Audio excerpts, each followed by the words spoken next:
pre-awakening is the first stage where you're just starting to find out about awakening. And so for me, it was in my 20s.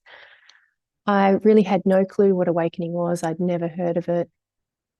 And I started to get little seeds of enlightenment were being planted. So I had a friend who gave me Eckhart Tolle's book, The Power of Now, and I read that and I could feel that there was something very important about that.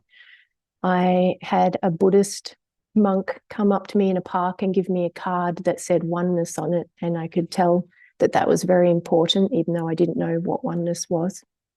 These little strange things were happening to get my attention, to see that there was something that was about to happen in the future.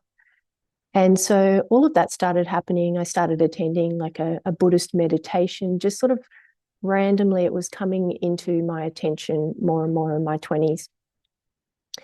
And during this time, I really just wanted an ordinary life and was just trying to create different identities and really failing at it. Each identity I created wouldn't work out for some reason, and I would be left back at the beginning wondering what to do next, and then just create a brand new, different identity, which would also fail. And that became part of my awakening path, this constant failure or inability to create an identity.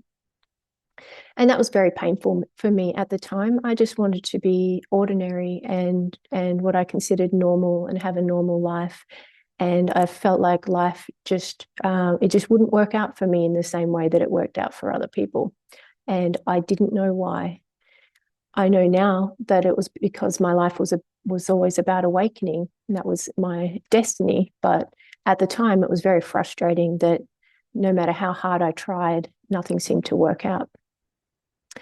So that's what was happening in the what I'd call the pre-awakening phase in my 20s. I'd say the main contemplations I had around that time were, how can I be happy? And reading lots of self-help books, and was really interested in self-development and becoming a better version of myself. Also, what is my life purpose? What is the meaning of life? Questions around that were very interesting to me. And then some more deeper questions started to arise, like what happens when we die? And I started to follow some spiritual teachers that talked about life after death, and you know, why we're here, the purpose to life, and that type of thing was very interesting to me in my 20s. And this then led me to what I would call a dark night of the soul, which was when I was 30. At that time, I had created an identity as a business owner, and everything was wrapped up around that. And the business had failed, and I felt like I'd lost everything. And I really didn't know who I was anymore. And I was depressed and struggling to create a new identity. I was so burnt out and depressed. I was struggling to sort of put myself back together. And I was really questioning, I don't know why I'm here, and I don't know why nothing will work. I was very lost. I'd say lost was and disillusioned were the feelings around that time. And that was really a turning point for me. I'd say that's where, I wouldn't exactly call that the start of awakening, but that's where awakening really found me. And that's where I started to pay a bit more attention to it. It was like a wake-up call, is what I would call it, the dark night. And this is where I would say I went into the transcendent phase of awakening, where you're able to transcend the personal story. You go up and out of it and get glimpses of reality. And when you meditate, you can go into very deep meditative states, going beyond all of your trauma and your karma and all the content that's in the body. And you can start to understand what reality is and what awakening is about. It's a really beautiful phase of awakening at the beginning. And so after the dark night, it really started to go deeply into the transcendent phase of awakening. And this transcendent phase went for about 8 years. And during that, I became interested in psychology and learning about family dynamics and that type of thing. So the sort of the self-help moved more into learning about psychology. I became interested in healing the body as much as I could, and also the energy body. So I was doing things like getting Reiki, getting acupuncture. There was just this intuition to prepare the body and the energy body for what was about to come in the next stage of awakening. So there was a lot of healing going on that level. I started to notice any sort of coping strategies or avoidance strategies that I had at that time that pulled me away from being present or from being able to face truths or traumas or things like that. They started to become very obvious and started to let go in the transcendent phase. I had a lot of awakening experiences, probably the majority through this 8-year period, where there were big visuals, either as I was just walking around, even when I was just working, spontaneous visuals of reality, and then the realization off the back of it of all different kinds of realizations to do with reality. So I am emptiness, I am everything, I am nothing, nothing matters, everything matters. There was endless experiences and realizations happening almost daily, and it was pretty wild. And that was probably the most enjoyable part. I found it quite easy to meditate once I learned how to during this phase, and could go to very deep states of meditation because I was transcending this content. And I had a lot of content. There was a lot of early childhood trauma that I was unknowingly avoiding facing, and I was bypassing it and transcending it in meditation. And that felt really good to get away from how bad I felt and how much I was suffering. I think neti practices arose naturally during this stage. So so neti means not this, not that. So it's figuring out what you're not, what is the illusion. And I naturally just started to inquire in this way and realize, oh, I'm really not that thought, or that's just a belief. And oh, I'm actually not that emotion. And that's happened very naturally, this sort of unfolding, ongoing neti practice, where I realized what I wasn't ongoing over the 8 years. I started losing interest in some of my hobbies and the things that I enjoyed. Things were becoming more focused on awakening, but not completely focused on awakening during that 8-year period. But it was my attention, instead of being spread across a number of different things, was starting to be focused closer and closer on just awakening. I could still create identities during that 8-year period, and I certainly tried, but I continued to fail at that, and that sort of built up momentum where it was more and more frustrating, and more suffering was coming from trying to create these identities, and it was quite becoming more and more distressing to create an identity. And as that 8 years was coming to an end, I started to put down that desire to create a new identity. I started to get that it wasn't going to work no matter what I did, and that perhaps what I had been looking for all this time was not a job in the world or a business, or however I had understood it, that perhaps what I was seeking was this awakening thing that was happening. And I was still pretty confused about what awakening was. I was just following my teacher, Adyashanti, who I followed for about 7 years online, and doing my practices, which were meditating, some inquiry work, and really not really understanding what I was trying to do with it. But this sort of led to me coming to the end of the transcendent phase, where it just felt like something was missing, or there was something deeper with awakening further that I could go. And so I started to steer all my attention onto awakening. It became what I was most interested in. And I lost the interest to try and be something in the world, to try and create a new identity. And this was like a transition point that happened where when you get to the end of the transcendent phase, you no longer want to be anything in the world, and you're doing the return home journey back to finding yourself. So this was the transition point for me, where I was going from the being something in the world to the undoing phase and the returning home phase, which is what I call the end of the transcendent phase. And so here I was on board with awakening at this point, but I wouldn't say I was like 100% committed. There was still fear around what that would look like to give myself completely to the process. But I was no longer interested in creating any new identity or being something in the world. And then around this time, I had what we could call a first identity shift, and this could really be counted as the official start of awakening. So even though I'd been in the transcendent phase for 8 years, in the transcendent phase, you're not really letting go of any identity. And awakening really is about letting go of that identity. And so what you're doing in the transcendent phase is that you're going beyond it, you're transcending it, you're bypassing it, which feels great and is a well-needed first part of awakening, so that we can get to understand the big picture and to understand what reality is and what's to come. But for awakening to continue, it needs to be embodied in the actual flesh, and the identity needs to start to let go. Who you think you are, the false self, needs to start to let go. And so this was the transition for me, where I went from the transcendent phase into the embodiment phase, what I call the embodiment phase of awakening, where you're starting to embody the truths that you realized in the transcendent phase.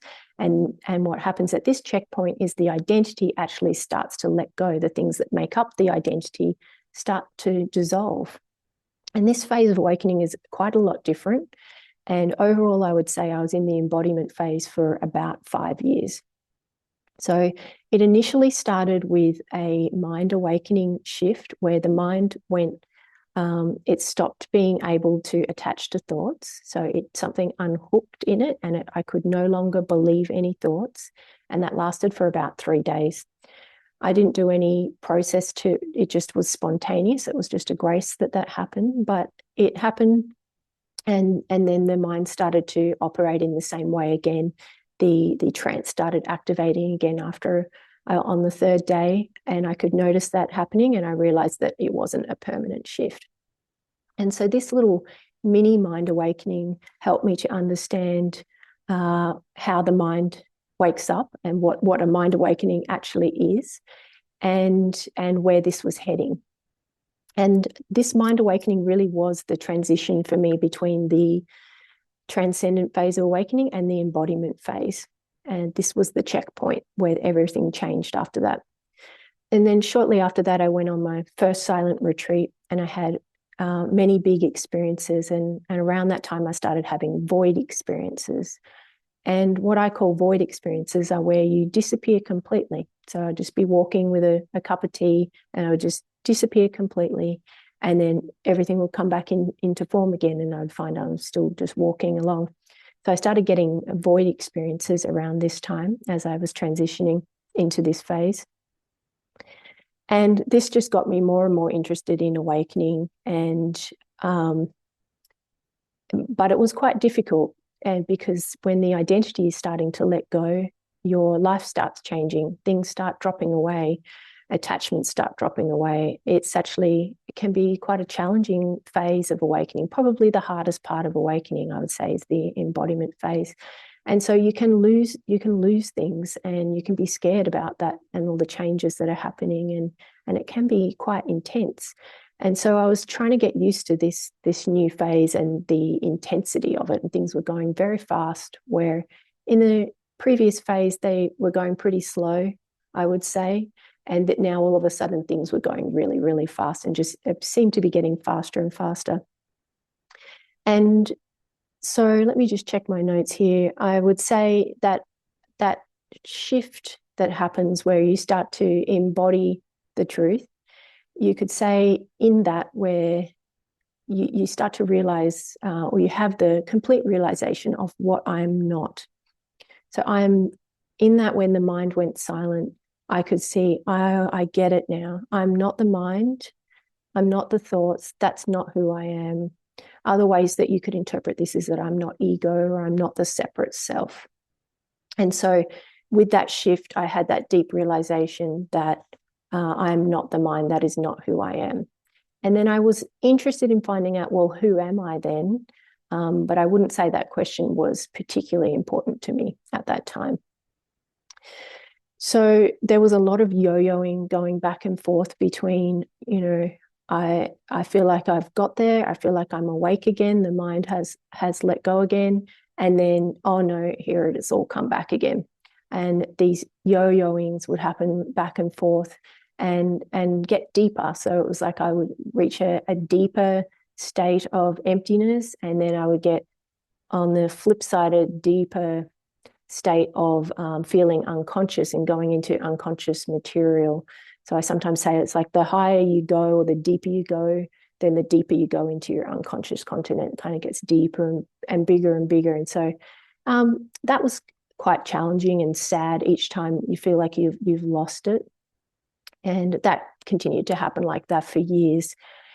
And in the meantime, I really started to unpack the identity. And so how I was doing that was I was examining beliefs and trying to let them go. I was starting to get interested in doing work to do with trauma that was stored in the body and getting help with that.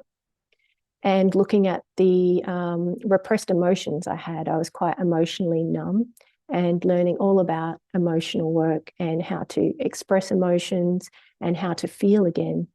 And so I was doing a lot more on a therapy level and on a breaking beliefs on a mind level. And I would say at this shift that happened, it became challenging to meditate all of a sudden. I really felt like I was stuck in the body and that I couldn't transcend anymore. And that was painful because I had a lot of trauma in the body. And so it was all of a sudden very difficult to meditate because I was doing it in an embodied way. And that's crucial for awakening to progress, to be able to do that. But it didn't feel very pleasant, especially initially. I got used to it over maybe 6 months or so of how it felt to be in the body. But I didn't realize I'd been living in such a disassociated way before that. And all of a sudden I was completely in the flesh, and that was quite uncomfortable for me. Learning about the body was a big part of this part of awakening. It was about learning about the body's wisdom, how the body talks to us, learning about intuition on a gut level, when the body's saying yes or no, and really starting to access presence in the body rather than accessing it in a transcendent way and like noticing awareness. Here it was really like, oh, now I can notice that presence is in the body. I can feel that felt sense of existence, of awareness actually in the body now. And it was a lot of like meditating on that to allow that to grow. I was probably getting my first taste of existential aloneness during this time, which I won't go into in too much depth. I've got another video on that if you're interested. But that was quite painful, accessing deep layers of really realizing that there's no one else here.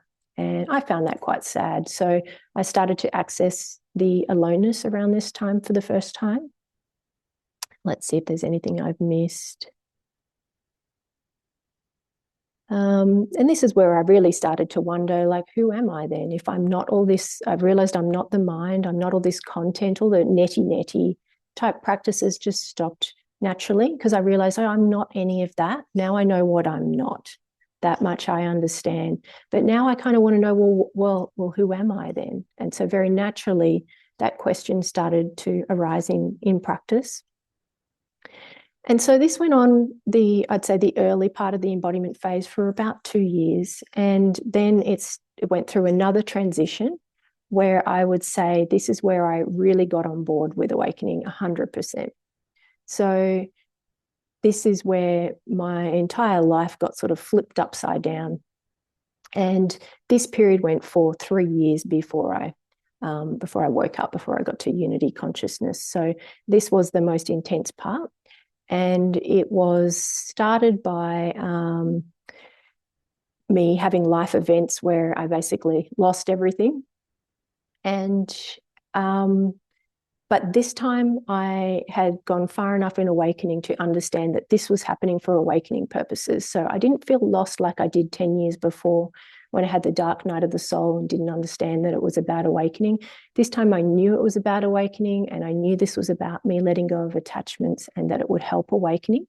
And so although it was a very difficult time to lose everything, of course, I knew it was for awakening, and I was so on board with that at that time. I was willing to do whatever it took. And so I would say this transition was where I fully commit 100% to awakening and knew that this is what my whole life is about and nothing else matters. I'd say that's what happened on this transition, where my life sort of had this big overhaul. And then at this phase of awakening, I was purely just working on awakening and healing. So I was getting trauma therapy to work on healing my childhood stuff. I was doing meditation and practices every day. That's all I was doing. I wasn't working. I wasn't well enough to. I was completely unraveling and doing very, very deep healing work. And very deep realizations were happening now. So all the earlier realizations that you have in the transcendent phase, they come back around again. So, for example, like I am emptiness comes back around again, but it deepens each time, and you really start to go, oh, I really get it. It's like a spiral. It goes deeper and deeper. You're like, oh, I really get it. I am awareness. I really understand it now. So they were getting deeper, the realizations during this stage. And then all the identities were dissolving, and pretty much dissolved because everything had been stripped from me. So I didn't really have any type of identity left. I would say at this phase, any kind of spiritual identity that you have, like as a seeker, anything along those lines, that's where the spiritual identity starts to dissolve in the later stages of the embodiment phase, so that there's no identities left. So you're not able to create a new identity, and you have no interest in doing so. You're only interested in unraveling, and the any identities that are there are just dissolving every day. So there was a real maturing process that was happening. I was really getting in my adult energy and in all areas of life, and really evolving, you could say, on a human level. There was a lot of just silent sitting in meditation. It was really about just sitting in my being and resting as deeply as I could for as long as I could.